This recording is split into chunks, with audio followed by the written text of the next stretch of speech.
The gavel slammed down. "Lieutenant Amara Jackson, this court finds you guilty of stolen valor." Her medals confiscated, her career destroyed. As guards approached the courtroom, doors burst open. The president himself stood there. "Stop this proceeding immediately. What you know about Lieutenant Jackson is a lie." Before I dive into this shocking courtroom revelation, let me know where you're watching from in the comments below. Hit that like button and subscribe if you're ready to discover how the most powerful man in America stepped in to defend a black female officer whose life was being destroyed by lies. What would drive the president to personally intervene in a military trial? The answer will shake you to your core. Lieutenant Amara Jackson sat ramrod straight in the sterile military courtroom, her face an expressionless mask that betrayed none of the turmoil churning inside her. At 34, the black female Marine Corps officer had faced countless battles, but none as devastating as this tribunal that threatened to strip away everything she had fought for. Before her on the evidence table, her medals gleamed under the harsh fluorescent lights, a silver star and purple heart, among them now labeled as Exhibit A in the case of her alleged deception. Colonel Richard Whitmore, a 58-year-old white officer with salt and pepper hair and cold blue eyes, approached the display with an air of smug satisfaction. "These decorations," he announced to the court, tapping the silver star with his manicured finger, "were fraudulently obtained by the defendant through falsification of service records." With theatrical precision, he presented documentation allegedly proving Amara was never present during the classified operation where she claimed to have earned her honors. The papers passed from hand to hand, each person's expression growing grimmer as they examined what appeared to be damning evidence. In the gallery behind her, Amara could feel the weight of disappointed stares and whispered judgments. She forced herself not to turn around, not to see the faces of those who had already convicted her in their minds. Instead, her thoughts drifted to her journey, the 12 years of service that had brought her here. She remembered graduation day at the Naval Academy, standing tall in her dress, whites her parents beaming with pride as she became the first in her family to earn a commission. The memory shifted to her first deployment, the suspicious glances from some colleagues, the constant need to prove herself not just as a soldier but as a black woman in a space that still viewed her as an intruder. Each promotion had been harder than the last, each achievement questioned, each failure magnified. Yet she had risen through the ranks on merit, determination, and an unwavering belief in the institution she served, despite its flaws. Beside her, Captain Marcus Chen, her defense attorney, scribbled furious notes. The 37-year-old Asian-American JAG officer had taken her case when others refused, believing in her innocence despite the mountain of evidence against her. "Objection, Your Honor," Chen called, rising to his feet. "The prosecution is presenting conclusions as fact. These documents prove nothing about Lieutenant Jackson's presence or absence during the operation in question." Brigadier General Wallace Thompson, the military judge presiding over the case, barely looked up from his notes. Overruled, he drawled, his southern accent thickening as it always did when addressing the defense. "The documentation speaks for itself, Counselor." Chen sat down, shooting Amara an apologetic glance. This had been the pattern throughout the proceedings, the judge consistently ruling against defense objections while giving the prosecution free rein. In the third row of the gallery, Amara's parents watched with growing horror. Her father, a Vietnam veteran who had faced his own battles with racial discrimination in the military, gripped his wife's hand so tightly his knuckles showed white against his dark skin. They had raised their daughter to believe in justice in America, in the possibility of change. Now they watched as the system they had taught her to trust turned against her. Colonel Whitmore called his next witness a military forensics expert who testified that the photographs purporting to show Amara in the combat zone in question showed signs of digital manipulation. Another expert followed, questioning whether a woman of Amara's physical build could have performed the actions described in her medal citations, his thinly veiled sexism disguised as scientific analysis. Could a female officer, even one with Lieutenant Jackson's training, carry a 200-pound wounded comrade through enemy fire for 3 miles? Whitmore asked, emphasizing female with subtle contempt. "In my professional opinion, it is highly unlikely," the witness responded, ignoring the fact that the citation mentioned nothing about the weight of the wounded soldier or the distance traveled. As the day wore on, the true origins of the case began to emerge through carefully worded questions and reluctant answers. Anonymous complaints about Amara had begun shortly after her promotion to lead an elite unit bypassing several white male officers with more seniority but less field experience. The timing was not lost on Captain Chen, who tried repeatedly to introduce this context, only to be shut down by the judge. By the time the court adjourned for the day, news outlets were already running with the story. Stolen valor black female officer accused of fabricating heroism screamed one headline. Diversity hire caught faking military achievements declared another, not even bothering to maintain the pretense of journalistic neutrality. As Amara was escorted from the courtroom, she caught fragments of conversation from the spectators. Always knew there was something off about her kind rising so fast. Affirmative action gone too far. This is what happens when standards are lowered. She kept her head high, her steps measured, refusing to give them the satisfaction of seeing her break. But inside, the foundation of her identity was crumbling. Everything she had worked for, sacrificed for, bled for was being rewritten as a lie. The military police escort departed after delivering Amara to her apartment door, leaving her alone with the crushing weight of the day's proceedings. Her hands trembled slightly as she turned the key, the small betrayal of her body infuriating her more than any of the accusations thrown at her in court. Inside, the modest apartment felt like a stranger's home, though nothing had physically changed since she left that morning. What had changed was her relationship to everything in it, from the framed commission certificate on the wall to the photographs of her unit members, many of whom had already distanced themselves as news of the charges spread. Amara moved mechanically through her evening routine, changing out of her uniform into civilian clothes, a transition that had never felt so final. Suspended from duty, pending the tribunal's verdict, she might never wear that uniform again. The thought sent her into her first genuine emotional response of the day, a gasping sob that she quickly stifled with her fist. She would not break, not even in private. Memories flooded in as she tried to steady her self-images from a childhood shaped by military life.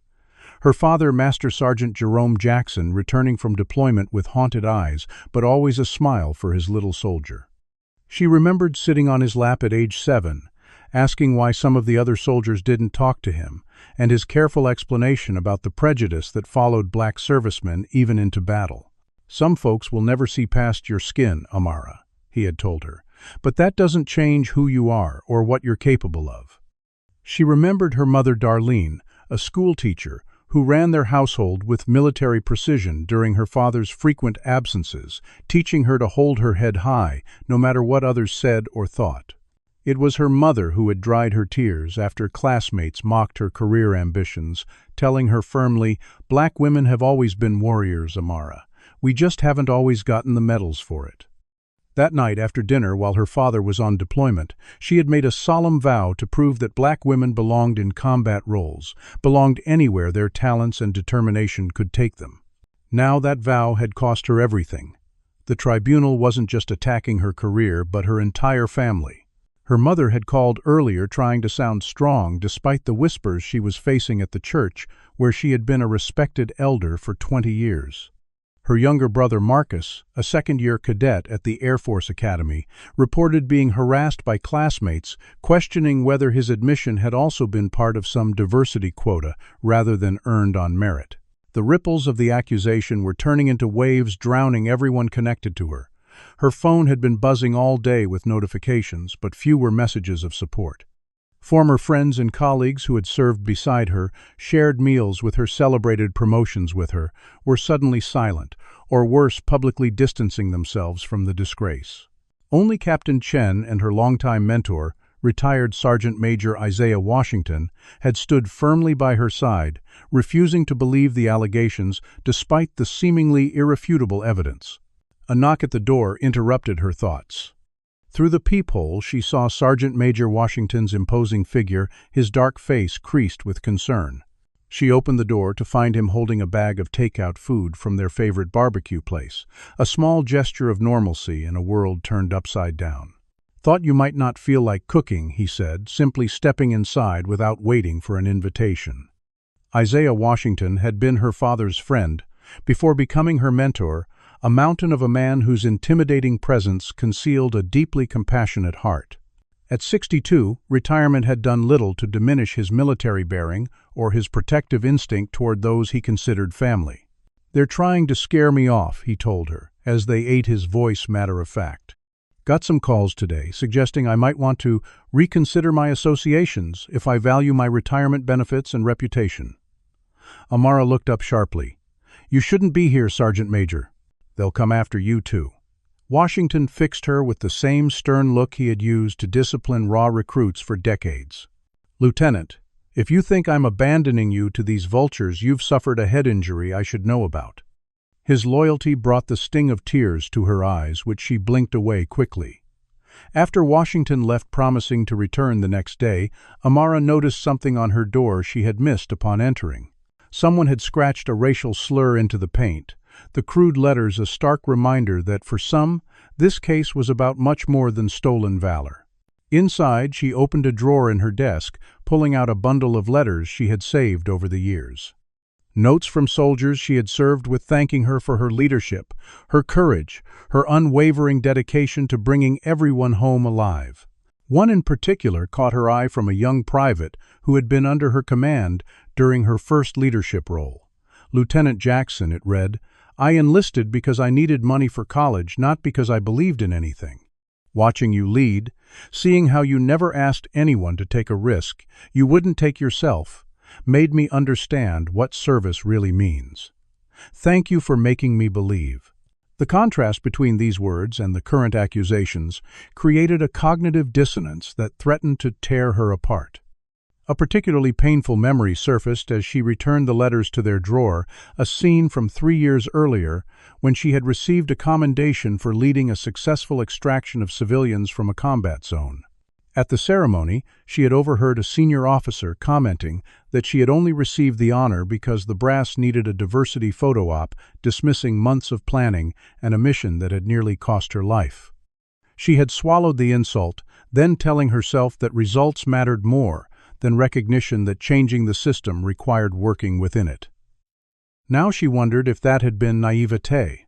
In her bedroom, Amara opened the polished wooden box that held her service medals. Tomorrow they would be officially confiscated as fraudulently obtained, the physical manifestation of her supposed deception. She ran her fingers over the silver star, remembering the real story behind it, the classified operation she could not discuss, even in her own defense. The weight of secrecy had never felt so heavy, the price of her oath of confidentiality never so dear. That night, sleep eluded her. She lay awake thinking of all the black servicewomen who had come before her, fighting twice as hard for half the recognition many of their contributions erased from military history. She had hoped to change that narrative, to create a path for others. Instead, she might become another cautionary tale, another reason for young black women to believe that certain spaces would never truly welcome them, no matter how exemplary their service. Captain Marcus Chen arrived at the JAG offices 3 hours before the tribunal was set to reconvene, determination etched into every line of his face as he spread the prosecution's documents across his desk for the 100th time. Something wasn't adding up in the evidence against Lieutenant Jackson, and he was determined to find it before it was too late. The military lawyer had built his career on attention to detail, and his instincts were screaming that these meticulously organized papers contained a fatal flaw. Running on his 5th cup of coffee, Chen finally spotted it, a discrepancy so subtle it had been overlooked in the initial review. 2 documents purportedly signed on the same day by the same officer used different formatting templates, one current and one that had been phased out months earlier. It was a small inconsistency, but it suggested evidence tampering. Chen's discovery propelled him into action, leading him to a meeting in a nondescript coffee shop near the base with Janet Morales, a civilian contractor who worked in military records. The woman had reached out anonymously after hearing about Lieutenant Jackson's case, requesting this clandestine meeting. "I shouldn't be here," she said immediately, her eyes constantly darting toward the door. "But what's happening isn't right." She slid a flash drive across the table. "I can't give you much, but these access logs show someone high up ordered specific alterations to Lieutenant Jackson's service records 3 months ago. The original files were moved to a secure server with presidential-level clearance requirements. Chen's pulse quickened. "Who gave the order?" Morales shook her head. "That's above my clearance level. But whoever it was has enough power to make this all disappear, including me if they find out I talked to you." The whistleblower's information was promising, but far from enough to clear Amara's name. Chen returned to the tribunal with renewed energy but limited options for how to use his discovery. His momentum was immediately halted when Colonel Whitmore announced a surprise witness, Staff Sergeant James Miller, who had supposedly served in Lieutenant Jackson's unit during the time of the classified mission in question. Miller, a white man in his early 30s with close-cropped hair and an overly starched uniform, took the stand with an air of reluctance that Chen immediately recognized as performance rather than genuine discomfort. Staff Sergeant Miller Whitmore began. "Can you please tell the court your relationship to the defendant I served under Lieutenant Jackson in the 22nd Marine Expeditionary Unit from May 2021 to January 2023? Miller replied, his voice carrying the practiced neutrality of a rehearsed testimony. "And were you present during Operation Shadowfall in September 2022? "Yes, sir. I was part of the advance team." "And was Lieutenant Jackson present during this operation, as she claims in her medal citation?" Miller paused, glancing briefly at Amara before answering. "No, sir. Lieutenant Jackson was stationed at the forward operating base during the entire operation. She never entered the combat zone." A murmur ran through the courtroom. If true, this testimony would destroy any chance Amara had of defending herself. When Chen's turn for cross-examination came, he approached carefully, having noted Amara's reaction to Miller's appearance, a flash of recognition, and then disgust quickly masked. "Staff Sergeant Miller, you claim to have been part of the advance team for Operation Shadowfall. Who was the commanding officer of that team?" Miller hesitated. "Captain Rodriguez, sir." "And what was the call sign for your unit during radio communications?" Another hesitation. "Spectre, sir." Chen nodded, making notes. "And can you tell us what time the operation commenced?" 0400 hours. "Interesting." Chen looked up from his notes. "Because according to the operational parameters established in the mission briefing, which I've reviewed, the advance team was led by Captain Williams. Not Rodriguez used the call sign Phantom, not Spectre. And the operation began at 0300, not 0400. He turned to the judge. "Your Honor, this witness is either mistaken about his presence during the operation or deliberately lying to this court." Miller's face flushed red as Whitmore jumped to his feet. "Objection. Defense counsel is badgering the witness based on classified information that can't be verified in this setting." Judge Thompson predictably sustained the objection, but the damage to Miller's credibility had been done. As Miller stepped down, Amara leaned close to Chen. "I know him," she whispered. "He asked me out 3 times when we were stationed together. When I refused, he filed a complaint claiming I was creating a hostile work environment by flaunting my gender in a combat unit." The revelation added another layer to the already complex case, suggesting a personal vendetta might be part of the motivation behind the charges. Chen's attempts to access the classified mission reports that could exonerate Amara hit continual roadblocks. Each request was denied, each appeal rejected on grounds of national security. "We cannot compromise ongoing operations to resolve a personnel matter," one denial read as if Amara's entire career and reputation were merely a minor administrative issue. That evening, returning to her apartment under escort, Amara found an envelope that had been slipped under her door. Inside was a single typed note. "Plead guilty. Accept dishonorable discharge. Walk away, or worse will come." The threat was unsigned, but the implication was clear. Someone powerful wanted this case closed quickly, with Amara taking the fall. The media coverage continued to worsen, with commentators openly questioning whether military diversity initiatives had lowered standards and compromised national security. One particularly vicious segment featured a retired general suggesting that physical and psychological differences made women, particularly minority women, unsuitable for combat roles, using Amara's case as evidence without even the braiders' pretense of presuming innocence. The next morning, Amara arrived at the courthouse to find a small group of women standing outside, many of them black, all of them veterans. They wore their service medals, proudly holding signs reading, "We believe Lieutenant Jackson," and "Stop Military Racism." Their presence gave her a momentary surge of hope, a reminder that not everyone had accepted the narrative being constructed against her. That hope dimmed when she entered the courtroom and saw Colonel Whitmore and Judge Thompson emerging from the judge's chambers, their conversation ending abruptly when they noticed her. The relationship between prosecutor and judge should have been adversarial. Their private meeting, another sign that the scales of justice were heavily weighted against her. Do you believe Lieutenant Jackson is being set up by a system that can't accept a successful black woman in a position of power? Comment number 1, if you think this is about racism and sexism, or number 2, if you think she might actually be guilty. Hit that like button and subscribe to follow Amara's fight for justice. And ask yourself, how would you feel if your entire career and reputation were destroyed by accusations you couldn't defend against because the truth was classified? When the truth about Staff Sergeant Miller's grudge comes to light, will it be enough to turn the tide? Or is there an even bigger conspiracy at work behind these false accusations? A glimmer of hope appeared for Amara's defense when Captain Chen located Private First Class Darnell Williams, another soldier who had been part of the classified operation and was willing to testify on her behalf. Williams, a young black man from Detroit who had served under Amara's command for 2 years, had reached out through back channels after hearing about the trial. "Lieutenant Jackson saved my life during that operation," he told Chen during their preliminary interview. "I'll tell the whole truth, whatever it costs me."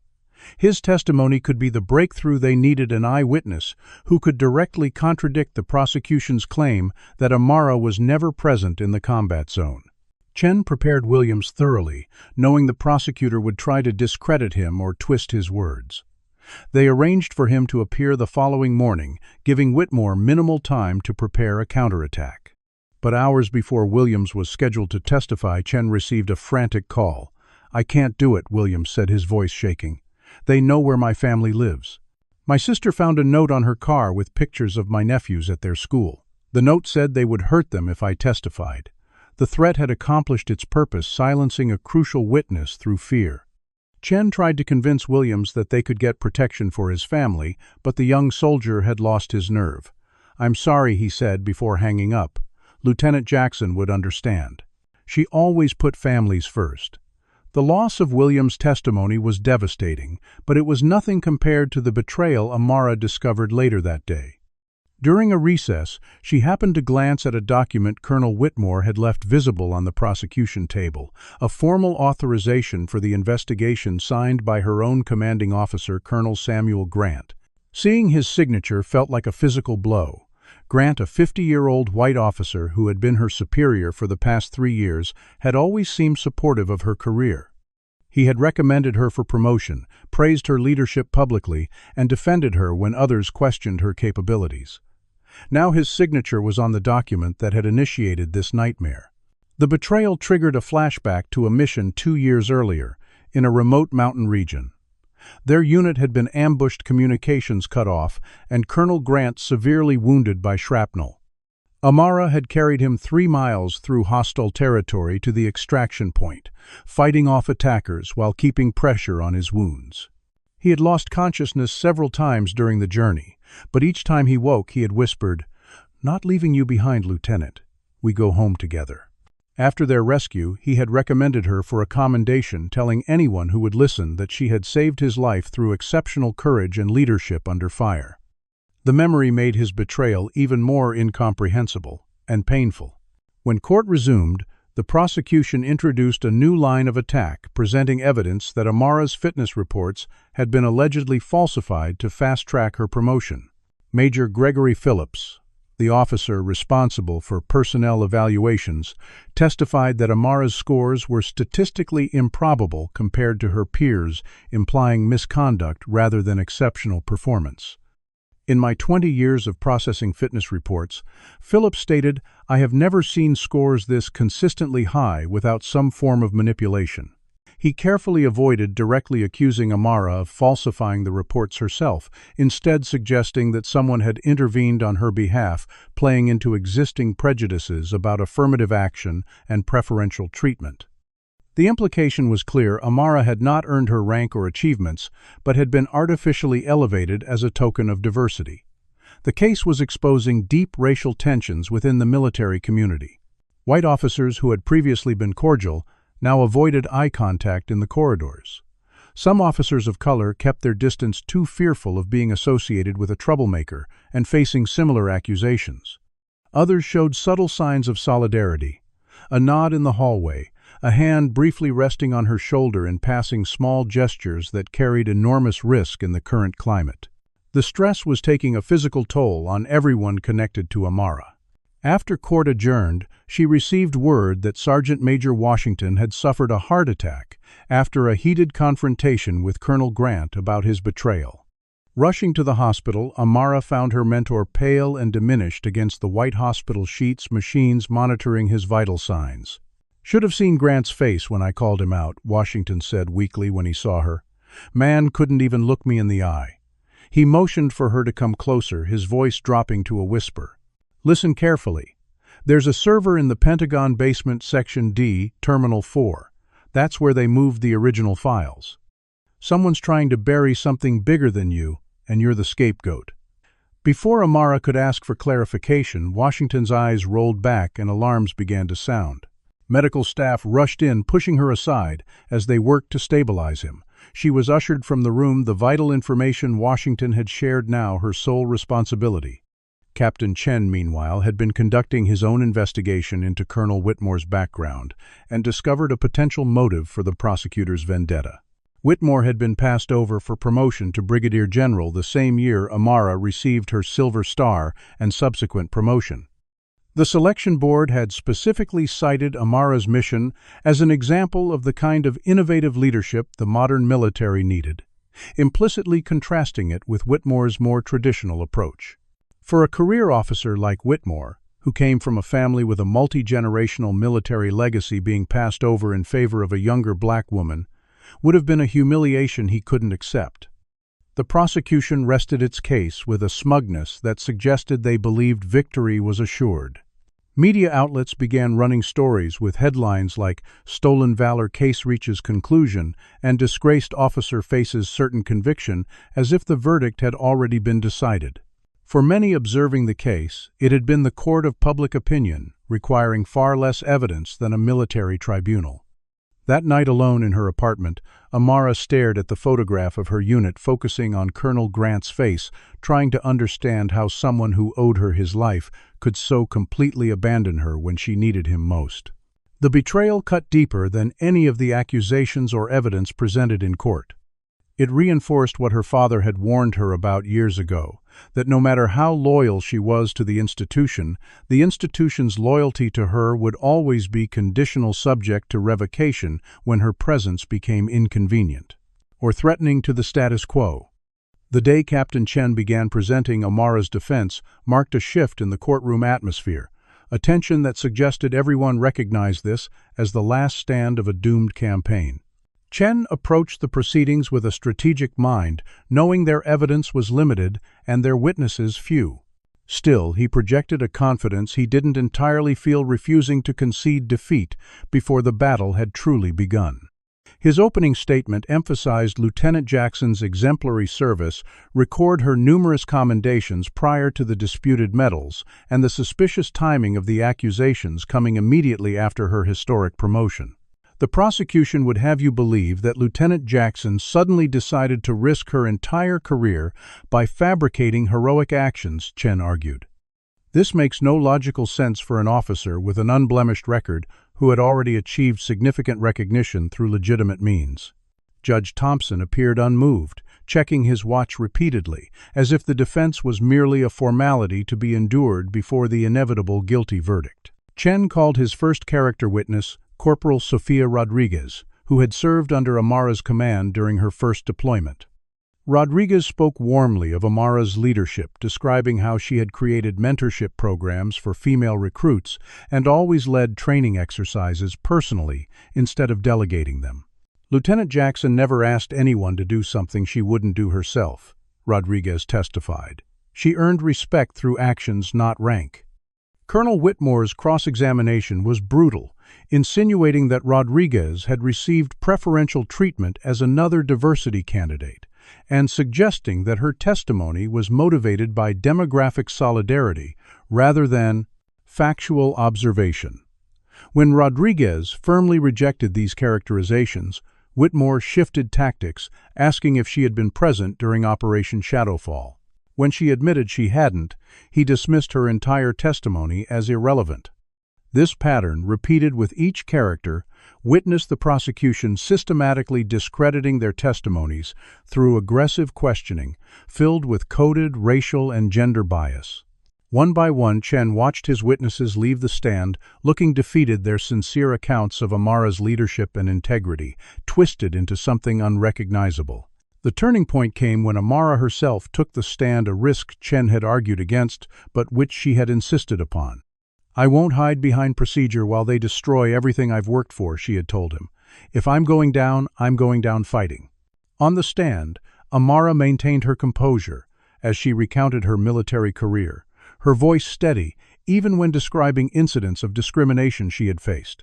When the questioning turned to Operation Shadowfall, however, she encountered an impossible dilemma.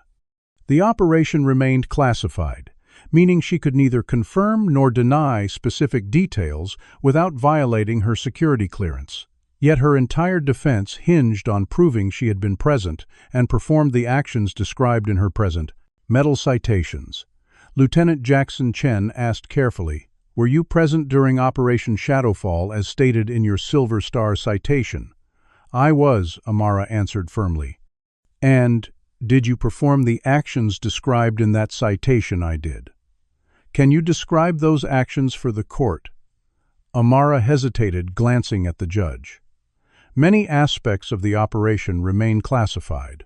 I'm not authorized to disclose operational details." This was the trap. She could not defend herself without violating security protocols, but maintaining secrecy meant she had no defense. Colonel Whitmore pounced during cross-examination, his tall frame looming over her, as he fired questions designed to highlight this very contradiction. "Lieutenant Jackson, you claim you cannot discuss the operation due to classification. Is that correct?" "Yes, sir." "Convenient that the only evidence that might exonerate you is conveniently classified, isn't it?" Objection, Chen called. "The witness is following security protocols, not evading questioning." Overruled, Judge Thompson responded immediately. "The witness will answer the question." Amara straightened in her seat. "There is nothing convenient about this situation, Colonel. I am bound by the same oath of secrecy that you are." Whitmore's cross-examination grew increasingly hostile, filled with loaded questions and thinly veiled insults. "Would you say that your rapid advancement has been unusual compared to officers with similar experience?" "I would say my advancement has been commensurate with my performance and leadership capabilities." "Isn't it true that diversity initiatives have created pressure to promote minority officers, regardless of qualifications?" Objection, Chen stood so quickly, his chair nearly toppled. "Counsel is making inflammatory statements, not asking legitimate questions." Sustained, Thompson said, reluctantly unable to allow such an openly biased line of questioning even with his apparent prejudice. "Rephrase, Colonel." Whitmore nodded, adjusting his approach. "Lieutenant Jackson, how would you respond to concerns that your promotion history suggests preferential treatment? I would invite anyone with such concerns to review my mission success rate, my casualty prevention statistics, and my problet leadership evaluations from those who served under my command." Amara replied, her voice steady despite the provocation. "My record speaks for itself."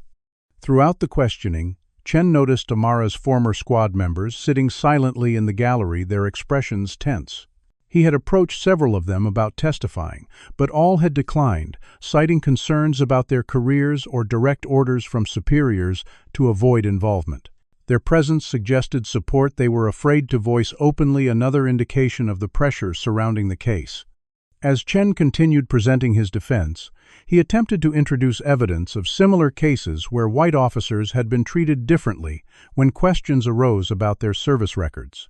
Judge Thompson immediately shut this down. This case is about Lieutenant Jackson's actions, not some perceived pattern of disparate treatment. Stick to relevant evidence, counselor. The rejection of this contextual evidence was a significant blow to their strategy, preventing them from establishing the discriminatory nature of the proceedings. The strain of the tribunal was taking its toll on everyone connected to Amara. Midway through the afternoon session, Jerome Jackson, Amara's father, suddenly clutched his chest and slumped forward in the gallery. The proceedings halted as medical personnel rushed to his side, and he was taken away on a stretcher, Amara's mother following in tears. Amara remained at the defense table, visibly shaken but maintaining her military bearing, though the cost of that composure was etched in the tight lines around her eyes and mouth. The medical emergency seemed to affect the courtroom atmosphere, a harsh reminder of the human consequences behind the legal proceedings. Even Judge Thompson appeared momentarily disturbed, calling for an early recess for the day. As they gathered their materials, Chen tried to offer reassurance about her father's condition, but Amara seemed to have reached a breaking point. "I want to give up," she said quietly, her voice hollow with exhaustion. "My father is in the hospital. My mentor is in intensive care. My brother's career is being threatened, and for what, the system is too corrupt to allow justice. Even if by some miracle I'm acquitted, my reputation is destroyed. No one will trust me with command again." The defeat in her voice alarmed Chen more than any of the day's legal setbacks. "Amara," he said, using her first name for the first time, "I need you to remember something." What happened during that mission? Amara's eyes drifted slightly as her mind returned to the classified operation. She could still feel the desert heat, hear the sound of gunfire, smell the smoke and dust. She had led a team into a compound where intelligence indicated American hostages were being held. The mission had gone sideways almost immediately when they discovered twice as many hostages as expected, including children, and 3 times the number of hostile forces. Cut off from support and communications, she had made the call to proceed rather than abandon the captives, leading her team through a series of coordinated attacks that freed all the hostages with minimal casualties. During the extraction, she had been shot twice, but continued directing the operation until everyone was safely evacuated. "I saved them," she said finally.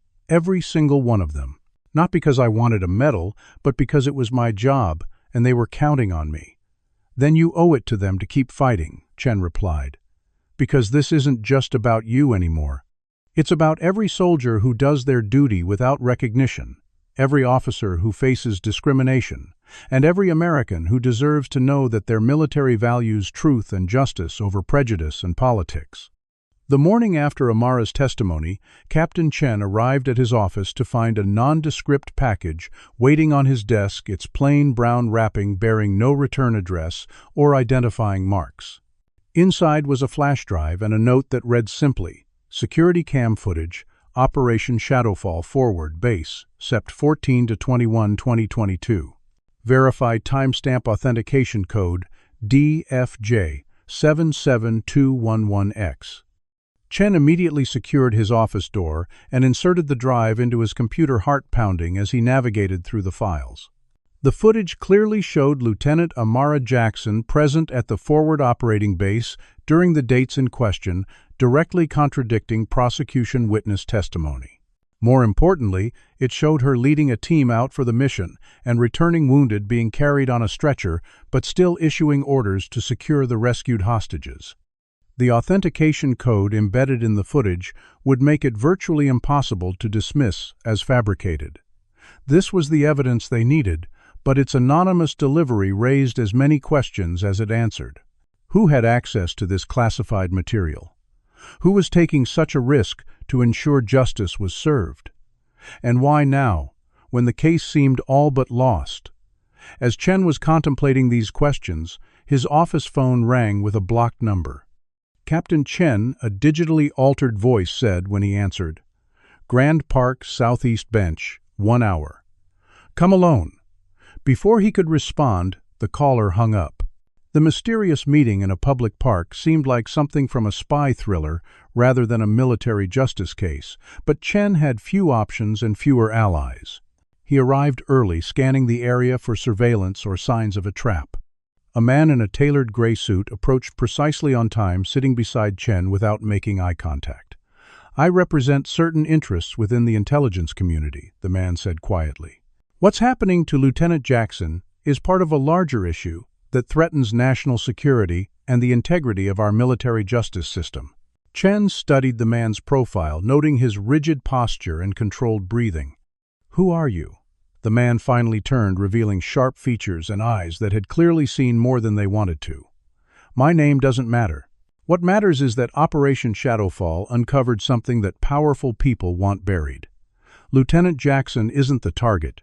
She's the scapegoat, the distraction, while the real evidence disappears. What did she find?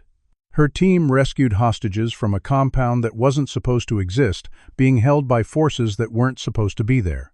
Among the items they recovered were financial records linking defense contractors to illegal arms sales. One of those contractors has ties to Colonel Whitmore through his brother-in-law. The revelation stunned Chen. This wasn't just about racism or sexism or even personal vendetta, though those elements were certainly present. This was about money and corruption at the highest levels. Why are you telling me this? The man stood adjusting his immaculate cuffs. Because some of us still believe the system is worth saving even when it fails. Check the Defense Contract Audit Agency records for Project Cerberus. The connection will be clear. He walked away without another word, leaving Chen with far more questions than answers. That evening, as Amara was reviewing case notes in her apartment, her phone buzzed with a text from an unknown number. Classified server access. Presidential Authorization Code, Lima Tango, 479 Whiskey Sierra. 24-hour window. Use wisely. The message deleted itself seconds after she read it, a clear indication that someone with significant technical capabilities was involved. Amara stared at the blank screen, wondering who had sent the code and how they expected her to use it without access to classified systems while under investigation. The answer came in a follow-up text containing an address and a time, just 4 digits, that appeared and vanished. Deciding to trust her instincts, Amara went to the location, a 24-hour internet cafe near the base, arriving at the specified time. She found a computer in the back corner with a sticky note under the keyboard bearing the single word "ready." When she logged in, she found herself with remote access to a classified military server, the authorization code already entered. Working quickly, she navigated through the files until she found what she was looking for: the original, unaltered reports from Operation Shadowfall. She downloaded everything to an encrypted drive, her heart racing as she realized what she now possessed: evidence that could exonerate her, but would also implicate high-ranking officers in a cover-up with serious national security implications. As she prepared to log out, a final file caught her eye. A personnel report she hadn't seen before. Opening it revealed a pattern she hadn't recognized until now. 3 other black officers had faced similar accusations after successful missions that uncovered corruption or incompetence by their superiors. All 3 had been forced out of the military, with their reputations in ruins. Amara was not an isolated case, but part of a disturbing pattern. She deleted her browsing history, removed the drive, and left the cafe, feeling both empowered by the new information and troubled by its implications. The next morning brought unexpected news that reverberated through the military legal community. The president had taken a personal interest in Lieutenant Jackson's case. No official statement had been released, but sources within the White House leaked that the commander-in-chief had requested a full briefing on the proceedings and expressed concerns about potential miscarriage of justice. The news created political pressure that manifested immediately in the courtroom, with Judge Thompson suddenly granting defense motions he had previously denied, and Colonel Whitmore appearing visibly nervous, his previously confident demeanor replaced by frequent consultation with his notes and whispered conversations with his team. The shift in dynamics was subtle but unmistakable. Power was realigning as higher authorities turned their attention to a case that was supposed to be a simple character assassination. Captain Chen seized the opportunity, calling a surprise witness, Junior Specialist Trevor Collins from the Military Records Office.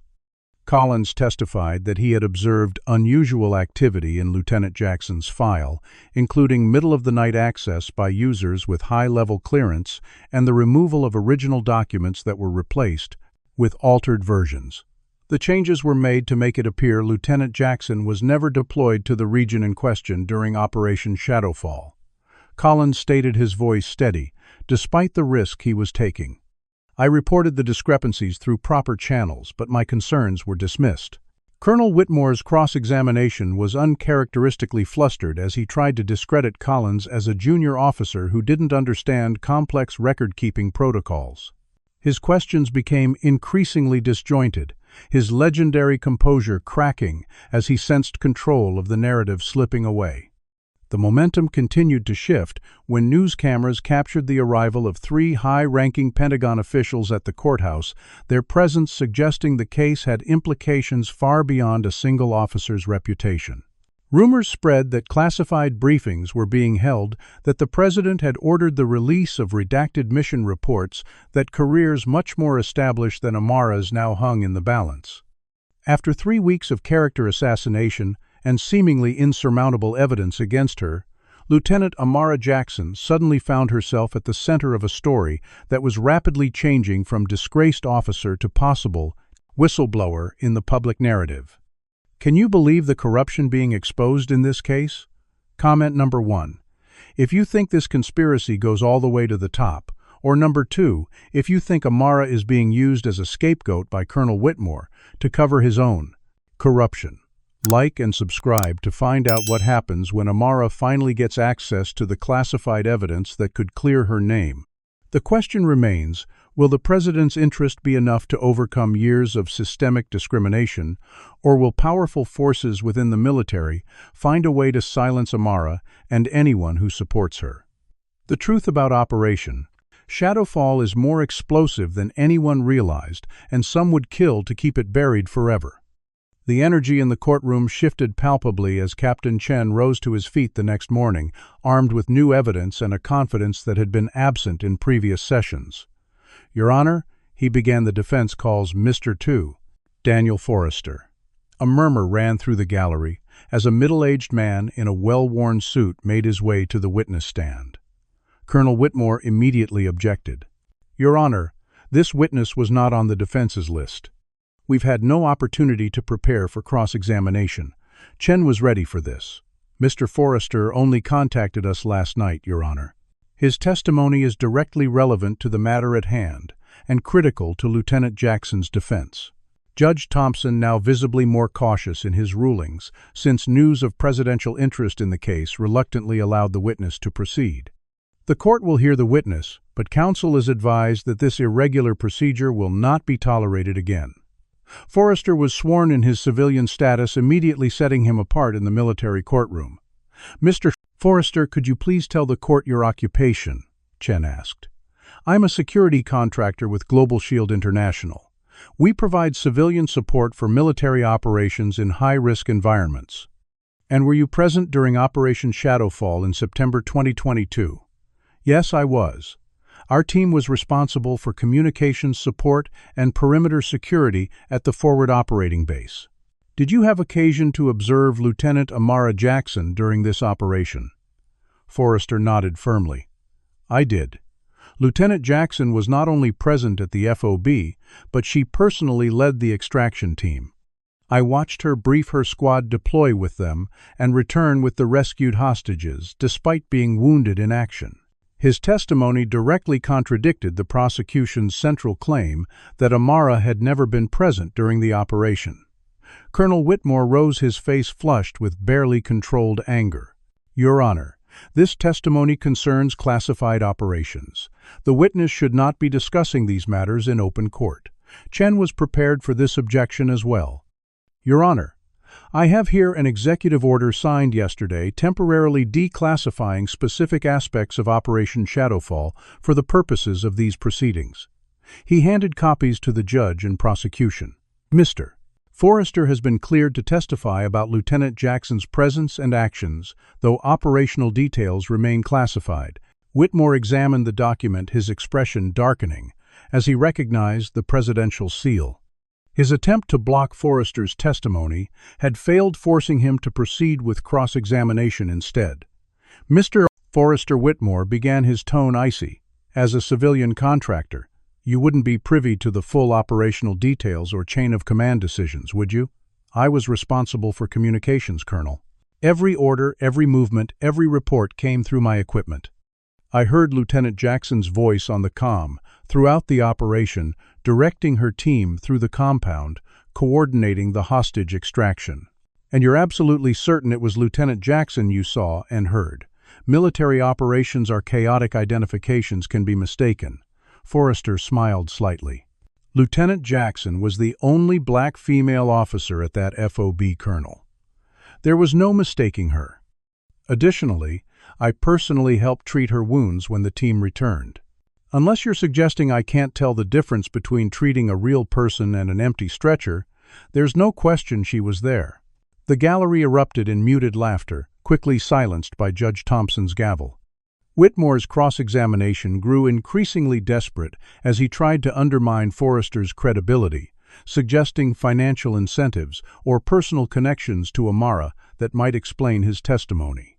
Forrester calmly refuted each insinuation, maintaining that he had come forward simply because railroading an officer who saved American lives is wrong, and I couldn't live with myself if I stayed silent. As Forrester stepped down, Chen called his next witness, Technical Sergeant Vanessa Diaz from the Base Communications Center. Diaz testified that she had reviewed radio logs from Operation Shadowfall that clearly identified Lieutenant Jackson's voice and call sign throughout the mission. The original logs were ordered deleted the day after the operation concluded, Diaz stated.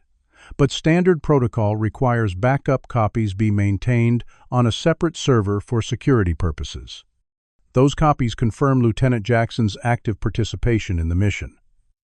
Colonel Whitmore's objections grew increasingly frantic as Chen systematically dismantled the prosecution's case.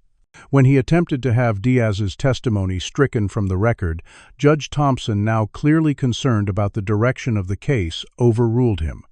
The court will hear all relevant evidence, Colonel. Proceed with cross-examination or yield the witness. The prosecution's case continued to unravel when Chen introduced the security camera footage from the forward operating base authenticated by military intelligence experts. The time-stamped video clearly showed Amara preparing for the mission, deploying with her team, and later being carried back wounded but conscious, still issuing orders to secure the rescued hostages. Your Honor, Chen said as the footage played, this evidence directly contradicts the testimony of Staff Sergeant James Miller, who claimed Lieutenant Jackson never left the base. He then introduced personnel records showing that Miller had received 3 reprimands for inappropriate conduct toward female officers and had been passed over for promotion twice under Amara's command due to failure to meet leadership standards. The revelation of Miller's history of harassment and professional disappointments provided a clear motive for his false testimony against Amara. The media narrative began to shift dramatically as reporters sensed a more compelling story than they had originally pursued. Headlines changed from "Disgraced Officer Faces Justice" to "Questions Arise in Military Fraud Case and Possible Conspiracy Against Decorated Officer Uncovered." Momentum continued to build for the defense when 3 more members of Amara's former unit came forward, risking their careers to testify that they had served with her during Operation Shadowfall. Their coordinated statements described her leadership during the mission in detail, particularly noting how she had prioritized the safety of the hostages and her team, even after being wounded. "Lieutenant Jackson took a bullet, pulling me behind cover," Corporal Miguel Sanchez testified. Then she kept commanding the operation despite bleeding heavily. She refused evacuation until all hostages and personnel were accounted for. As the defense's case strengthened, Chen played his final card, introducing financial records obtained through the Defense Contract Audit Agency that revealed connections between Colonel Whitmore's brother-in-law's company Crestpoint Securities and defense contractors implicated in illegal arms sales uncovered during Operation Shadowfall. Your Honor, Chen argued these records establish a direct financial motive for Colonel Whitmore to discredit Lieutenant Jackson and suppress information about Operation Shadowfall. His family stood to lose millions in defense contracts if the full mission report became public. Whitmore erupted in fury, shouting objections that Judge Thompson struggled to control. The courtroom descended into chaos until Thompson finally ordered a recess to restore order. During the break, Chen received a message that the president had ordered the declassification of additional portions of the mission report, specifically sections detailing Amara's actions and the intelligence gathered during the declassification by-for operation. The once impenetrable wall of classification that had prevented Amara from defending herself was crumbling under executive authority. When court resumed, the atmosphere had transformed completely. Judge Thompson, now visibly concerned about his own role in what increasingly appeared to be a miscarriage of justice, began sustaining defense objections and overruling the prosecution. Colonel Whitmore, sensing the case slipping away, made a desperate final argument, appealing to military tradition and the sanctity of the honors system. We cannot allow medals to be awarded based on unverifiable claims from classified operations, he insisted. The integrity of our recognition system demands transparency and verification. Chen's rebuttal was measured but devastating. The prosecution has spent 3 weeks arguing that Lieutenant Jackson was never present during Operation Shadowfall. Now that we have proven beyond any reasonable doubt that she was not only present but wounded in action while leading the mission, Colonel Whitmore pivots to questioning the medal criteria. This case has never been about stolen valor. It has been about silencing an officer who witnessed corruption and performed her duty with extraordinary courage despite the personal and professional costs. As the day concluded, Judge Thompson announced that final arguments would be heard the following morning, with a verdict to follow immediately. The prosecution team huddled in urgent consultation, their body language suggesting internal conflict and growing concern. Amara, for the first time since the proceedings began, allowed herself a moment of cautious hope. The evidence was mounting, the truth emerging, but she had learned through bitter experience that justice was never guaranteed, especially for someone who looked like her in a system built to protect those who looked like Colonel Whitmore.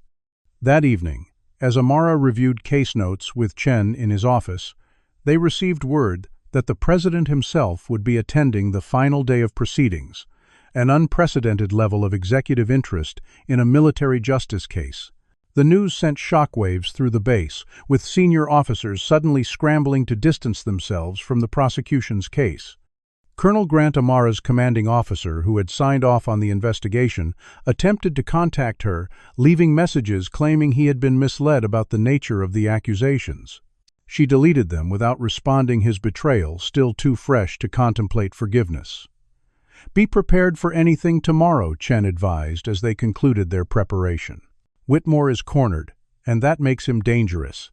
He has powerful allies who won't want their connections to defense contractors exposed in open court. Amara nodded, the weight of the past weeks evident in the shadows under her eyes, but a new resolve in her posture. "Whatever happens," she said quietly, "we've already won something important. We've shown that the truth can't be buried forever, not even by those who control the system." The silence that followed was interrupted by Amara's phone signaling a message. It was from her father, now recovered enough to send a text from his hospital bed. "Remember what I taught you. Stand tall. Speak truth. No matter what they say, tomorrow you've already proven them wrong by not breaking." The simple message brought tears to her eyes, tears she had not allowed herself throughout the ordeal. Tomorrow would bring either vindication or final condemnation, but either way she would face it on her feet unbroken. The courthouse buzzed with unprecedented activity as dawn broke on what promised to be the most dramatic day of Lieutenant Amara Jackson's tribunal. Additional security personnel patrolled the perimeter. Communications technicians, tested equipment, and senior military officers who had previously shown no interest in the proceedings suddenly appeared, adjusting their uniforms and rehearsing dignified expressions. Rumors of an important visitor had spread throughout the base, though few believed the speculation that the commander-in-chief himself might actually appear. Amara arrived with Captain Chen, both exhausted from a night of preparation, yet energized by the shifting momentum of the case. The gallery was filled beyond capacity with journalists occupying every available space their presence, reflecting the story's evolution from a routine military disciplinary matter to a potential scandal reaching the highest levels of dispeace. Defense leadership. Judge Thompson entered, looking uncharacteristically tense, the usual confidence in his bearing, replaced by a wary alertness. He called the court to order with a quick, sharp rap of his gavel. Before we proceed with closing arguments, the court will address some procedural matters, he announced, shuffling papers that didn't seem to require attention. Due to the sensitive nature of certain evidence presented yesterday, additional security protocols have been implemented for today's session. The judge's stalling tactic became clear when a side door opened and several men in dark suits entered, scanning the room with practiced efficiency. Secret Service agents. The murmurs in the courtroom grew to a steady buzz of excitement and disbelief. Colonel Whitmore leaned toward his assistant, whispering urgently as he straightened his already immaculate uniform. Captain Chen placed a steadying hand on Amara's arm, both of them watching the unfolding scene with cautious optimism. The main doors opened, and a hush fell over the room as everyone rose to their feet. The President of the United States entered without ceremony, his presence immediately transforming the atmosphere from a military tribunal to a moment of historic significance. He nodded to the court, taking a seat in a specially prepared area, as Judge Thompson, visibly flustered, welcomed him. "Mr. President, this court is honored by your presence. We were not informed that you would be attending today's proceedings." The President's expression remained neutral. "This case has implications for military justice that warrant my direct observation, Judge Thompson. Please proceed as if I were not here." The directive was clear, but the impact of his presence was undeniable. Every word spoken would now carry additional weight, every ruling scrutinized at the highest level. Judge Thompson cleared his throat. "The court calls for closing arguments. The prosecution may proceed." Colonel Whitmore approached the center of the courtroom, his usual commanding presence diminished by the knowledge that he was now performing not just for a military judge, but for the commander-in-chief. His closing argument emphasized procedural integrity and the importance of maintaining standards for military honors, carefully avoiding the now disproven claims about Amara's absence during the operation. "This case has never been about Lieutenant Jackson's service record as a whole," he claimed, contradicting weeks of prosecution arguments. "It has been about ensuring that our highest military decorations are awarded with proper verification and documentation." Captain Chen's closing argument was concise and powerful, outlining how the evidence had conclusively demonstrated not only Amara's presence during Operation Shadowfall, but her extraordinary leadership under fire. He detailed the pattern of evidence tampering, witness intimidation, and procedural irregularities that suggested a coordinated effort to discredit a decorated officer. "The question before this tribunal," Chen concluded, "is not whether Lieutenant Jackson deserved her medals. The evidence has settled that question definitively. The question is why so many resources were devoted to destroying the reputation of an officer who served with distinction and who uncovered information that powerful interests wanted suppressed." As Chen returned to his seat, Judge Thompson prepared to announce when the verdict would be delivered. Before he could speak, the President rose. "If the court please," he said, his voice carrying easily through the now silent room, "I would like to address matters pertinent to this case." Judge Thompson hesitated, only briefly. "Of course, Mr. President." The court yields the floor. The President approached the center of the courtroom, standing in the same spot where attorneys had argued for weeks about Amara's character and actions.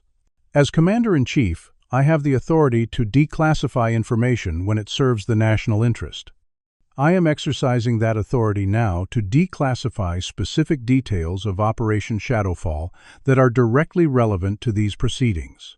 He gestured, and an aide brought forward a sealed folder bearing presidential and military intelligence seals. This operation, conducted in September 2022, was a hostage rescue mission of extraordinary sensitivity. 32 American and Allied personnel were being held in a compound previously unknown to intelligence services, including the 17-year-old daughter of the Turkish ambassador. Murmurs spread through the courtroom as the president continued. Lieutenant Amara Jackson led the extraction team that successfully rescued all 32 hostages without a single civilian casualty. During the operation, she was wounded twice, but continued to command her team until all personnel were safely evacuated. The president turned slightly to face Amara directly. Lieutenant Jackson's actions during this operation exemplified the highest traditions of military service and leadership under extreme conditions. Her Silver Star and Purple Heart were not only earned, but in the assessment of military experts who have reviewed the full classified record, represented a conservative recognition of her actual contributions. He then addressed the broader implications. The operation remained classified for diplomatic reasons as it uncovered evidence of unauthorized arms sales involving American defense contractors and foreign entities. This sensitive intelligence has been part of ongoing negotiations and enforcement actions that could not be compromised. The president's gaze shifted to Colonel Whitmore, who seemed to physically shrink under the scrutiny. What is deeply troubling is the evidence suggesting that certain officers attempted to use classification protocols not to protect national security, but to shield themselves and their associates from scrutiny. At the president's signal, several military police officers entered the courtroom. Based on evidence gathered during this tribunal and parallel investigations, I have ordered the detention of Colonel Richard Whitmore and Brigadier General Wallace Thompson, pending investigation for conspiracy, obstruction of justice, witness tampering, and violations of military ethics regulations. The courtroom erupted in shocked exclamations as the officers approached Whitmore and Thompson. The judge rose in protest, his face flushed with indignation and fear. "Mr. President, this is unprecedented. I am presiding over a legitimate military tribunal under established protocols. You were presiding over a witch hunt." General Thompson, the president, replied, his tone hardening. "One designed to discredit an officer who threatened financial interests connected to your personal associate, Major General Curtis Hamilton, who has also been detained this morning." As Whitmore and Thompson were escorted from the courtroom, the president turned again to Amara. "Lieutenant Jackson, on behalf of a grateful nation, I extend our sincere apologies for the ordeal you have endured. Your commitment to your oath, to your fellow soldiers, and to the hostages you rescued never wavered even when facing institutional betrayal and character assassination." He then addressed the entire court. "Let this case serve as a reminder that the integrity of our military justice system depends on its impartiality and commitment to truth, regardless of rank, race, gender, or political connections. When that system fails, as it did here, it damages not only individual careers, but the foundation of trust upon which our armed forces depend." The president then presented documentation officially dismissing all charges against Amara and ordering the immediate restoration of her rank medals and privileges. Additionally, he announced, "I am ordering a comprehensive review of military justice procedures with special attention to potential racial and gender bias in disciplinary actions and awards recognition." As the president concluded his remarks, the courtroom remained in stunned silence, the unprecedented intervention marking a moment that would be studied in military law classrooms for generations. Captain Chen leaned toward Amara, his voice barely above a whisper. "In all my years practicing military law, I've never seen anything like this." Amara nodded her expression, a complex mixture of vindication, relief, and lingering pain from the ordeal she had endured. The system that had nearly destroyed her had been forced to acknowledge its failure, but the cost had been enormous, not just to her, but to everyone who had stood by her. As the president prepared to depart, he paused beside Amara. "Lieutenant, when you're recovered from this ordeal, I'd like to discuss your insights on military justice reform. Your experience, painful as it has been, provides valuable perspective that could prevent others from facing similar injustice." "Thank you, Mr. President," Amara responded, standing at attention despite the emotional turmoil of the moment. "I would be honored to contribute to that effort." After the president's departure, the courtroom slowly emptied, leaving Amara and Chen to gather their materials in a space that had been the center of her personal battlefield for weeks. "It's over," Chen said simply. "You won." Amara looked around the now quiet courtroom, thinking of all that had happened within these walls. The lies told the truth, revealed the power dynamics exposed. "Not yet," she replied. "Clearing my name was just the beginning. The system that allowed this to happen is still in place. That's the real battle." The formal ceremony to return Lieutenant Amara Jackson's medals took place 1 week after the dramatic conclusion of her tribunal, held in the same military courtroom that had nearly witnessed her destruction. The space had been transformed. The prosecutor's table, now covered with a blue cloth bearing the presidential seal. The gallery filled, not with skeptical observers, but with supporters and media representatives eager to document this unprecedented moment of institutional accountability. Amara stood at attention in her dress uniform, her posture perfect, despite the emotional and physical toll of the past months. Beside her stood Captain Marcus Chen, who had fought so doggedly for her defense, and Sergeant Major Isaiah Washington, recently released from the hospital and refusing to miss this moment despite his doctor's objections. In the front row sat her parents, her father, still moving carefully after his collapse in court, but beaming with fierce pride, and her brother Marcus, in his Air Force cadet uniform, standing straighter than usual as if to physically represent the family's unbroken dignity. A military aide presented the Silver Star and Purple Heart on a velvet cushion, the medals that had been labeled as fraudulently obtained, now recognized as symbols of legitimate heroism. The president himself pinned them to Amara's uniform, the gesture carrying symbolic weight far beyond the physical restoration of honors. "Lieutenant Jackson," he said, his voice carrying through the hushed room, "these medals represent not only your courage during Operation Shadowfall, but your perseverance in the face of injustice. Your commitment to truth and duty, even when the system failed, you embodies the highest ideals of military service." As the president stepped back, he made an unexpected announcement. "In addition to restoring Lieutenant Jackson's rightfully earned medals, I am awarding her the Distinguished Service Medal for extraordinary leadership under conditions of extreme adversity, both in combat and in facing institutional betrayal with unwavering integrity." The additional recognition drew applause from the assembled guests, a spontaneous expression of support that broke military protocol, but seemed entirely appropriate for the extraordinary circumstances. Following the ceremony, the president announced the formation of a special commission to investigate racial discrimination within military justice, with particular focus on how classification protocols might be misused to shield misconduct or prevent legitimate defense against accusation.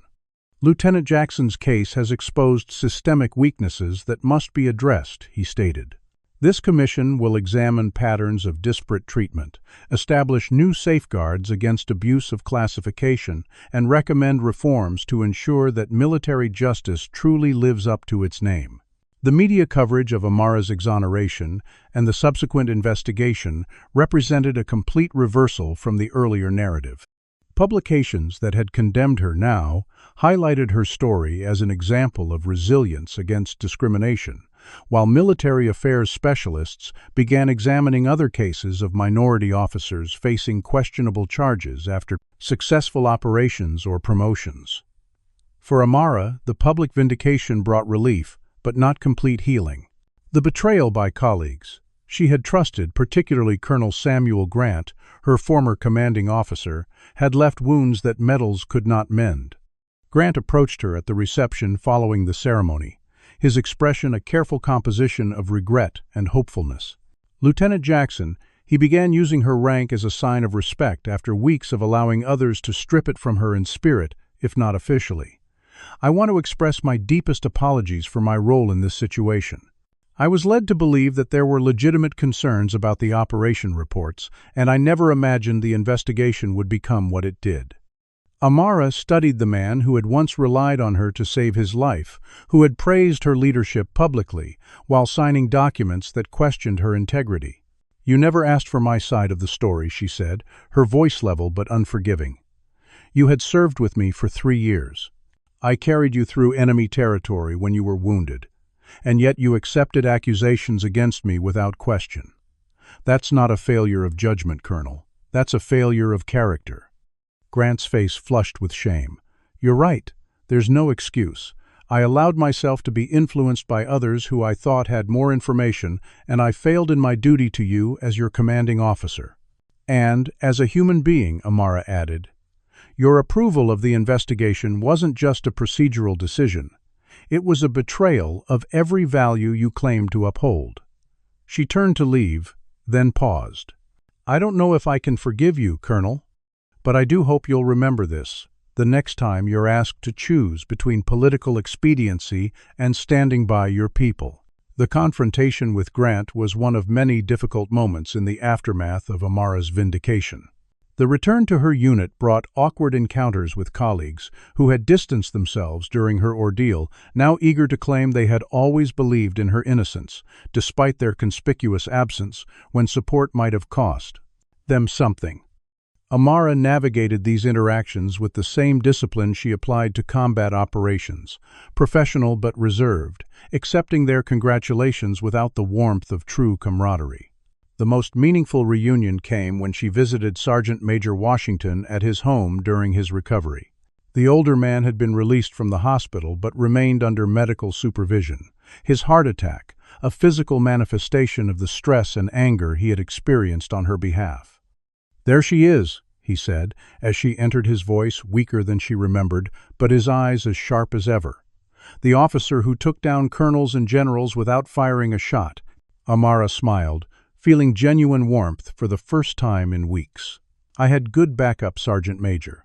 I wouldn't be standing here if you hadn't risked everything to get me that server information."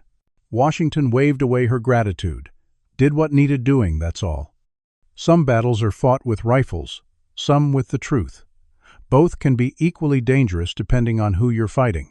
They spoke for hours, discussing not just the case, but its broader implications, the patterns of discrimination that persisted despite decades of official policies aimed at creating equality within the ranks. "This isn't just about you anymore," Washington told her. "You've become a symbol whether you wanted to be or not. The question is, what are you going to do with that platform?" It was a question Amara had been considering since the moment the president had declassified Operation Shadowfall. Her personal vindication, while important, seemed less significant than the opportunity to address the systemic issues her case had exposed. 2 weeks after the medal ceremony, the broader investigation ordered by the president revealed a disturbing pattern.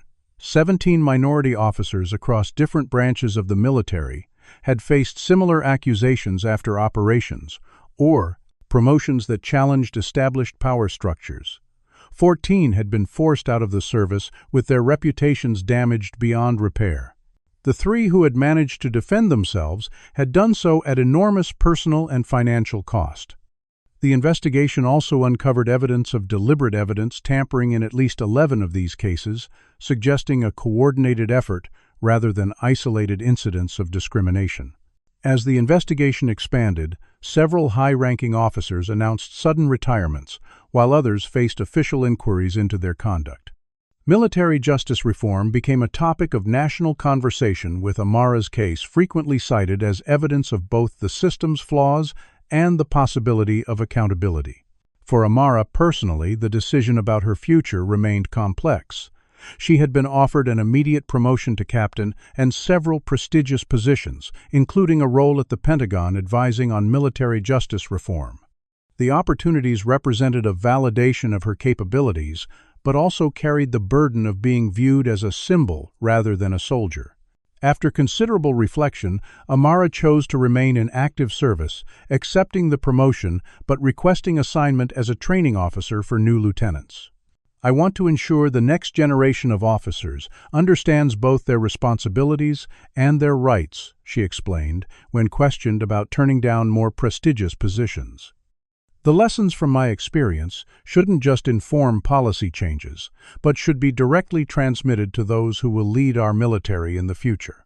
6 months after her tribunal, Captain Amara Jackson stood before a class of newly commissioned officers, a diverse group that represented the changing face of military leadership. The oath you've taken, she told them, binds you to the Constitution, not to any individual or power structure within the military. That distinction may seem academic now, but there may come a time when you must decide whether to protect the institution or uphold the principles it's meant to serve. One young officer raised her hand. Captain Jackson, after everything you experienced, how can you still believe in the system? Amara considered the question carefully. I don't believe in systems, she finally replied. I believe in the people who have the courage to hold systems accountable. The military, like any institution, is only just as honorable as the individuals within it who refuse to be complicit in wrongdoing. She looked out at the faces, watching her, seeing in them the future of an institution that had nearly destroyed her, but which she still believed was worth fighting to improve. Integrity isn't about never facing challenges to your principles, she continued. It's about how you respond when those challenges come. The truth will always face resistance, especially when it threatens established power. Your job isn't to avoid that conflict, but to face it with the same courage you would show on any battlefield.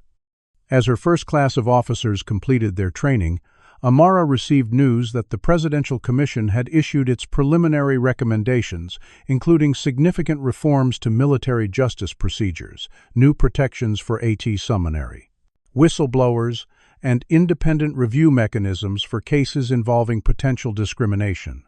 The changes wouldn't erase what had happened to her or to the others who had faced similar injustice, but they represented a step toward a military where valor was recognized regardless of race or gender, where truth could prevail, against even the most powerful opposition. On the anniversary of her tribunal's conclusion, Amara visited Arlington National Cemetery, placing flowers at the graves of Black service members who had fought in earlier eras when discrimination was even more overt and less frequently challenged. Standing among the white headstones, she reflected on the long arc of progress, the painful slowness of institutional change, and the individual courage required to move that arc forward. Her phone buzzed with a message from her brother Marcus, now in his final year at the Air Force Academy. "Made flight commander today," he wrote. "Instructor said, your case is now part of ethics curriculum. Proud to be a Jackson." Amara smiled, feeling a sense of purpose that transcended her personal vindication. The system hadn't changed completely, might never be perfect, but it had been forced to acknowledge its failings and take steps toward accountability. For a Black woman who had once vowed to prove she belonged in spaces designed to exclude her, it was a victory worth the terrible cost. What do you think about the power of truth in the face of systemic discrimination? Was Amara right to keep fighting when the odds seemed impossible, or would you have given up? Comment below with your thoughts. And if you found this story powerful, please like, subscribe, and share it with someone who needs to hear that justice is possible even when the system seems rigged against you. Thank you for joining me for this journey through one woman's fight for truth and dignity in the face of incredible opposition. Remember, the medals on our uniforms matter far less than the integrity in our hearts. Amara Jackson's story teaches us that courage isn't just for battlefields. Sometimes the greatest act of bravery is standing firm when institutions turn against you. Systemic racism often hides behind protocols, regulations, and chains of command, making it particularly insidious within hierarchical organizations like the military. What appears as procedure can mask prejudice. What's labeled standard practice can conceal discrimination. The journey reveals how power protects itself when threatened by those who don't fit traditional leadership images. Amara's expertise and heroism were questioned not because of her actions, but because of who she was, a Black woman excelling in spaces historically reserved for white men. Yet the story also demonstrates that truth, though sometimes buried, cannot remain hidden forever when enough brave individuals refuse to accept injustice. From Captain Chen's legal persistence to the whistleblowers who risked careers to expose corruption, allies emerged who recognized that protecting discriminatory systems damages the very institutions they claim to serve. Most importantly, Amara's vindication reminds us that institutional change requires both outsiders, pushing boundaries, and insiders, willing to hold their own systems accountable. Justice isn't inevitable. It demands sacrifice, persistence, and solidarity across racial lines. One person's fight for dignity can create ripples that eventually transform the systems designed to exclude them, making space for those who follow. What would you have done in Amara's position? Would you have continued fighting against seemingly impossible odds, or would the weight of institutional racism have forced you to surrender your truth? Comment below with your thoughts. If you've ever stood up against discrimination, when everyone expected you to stay silent, share your story. Your experience might give someone else the courage they need today. Have you witnessed racial bias in workplaces or institutions being disguised as following procedure? Hit like if this story resonated with your own experiences, and subscribe for more powerful narratives about overcoming injustice. Share this video with someone facing their own battle against discrimination, who needs to remember that sometimes, even when the entire system aligns against you, standing in your truth can ultimately change that very system. Thank you for joining this journey of courage, resilience, and justice. Remember, your voice matters, especially when powerful forces try to silence it.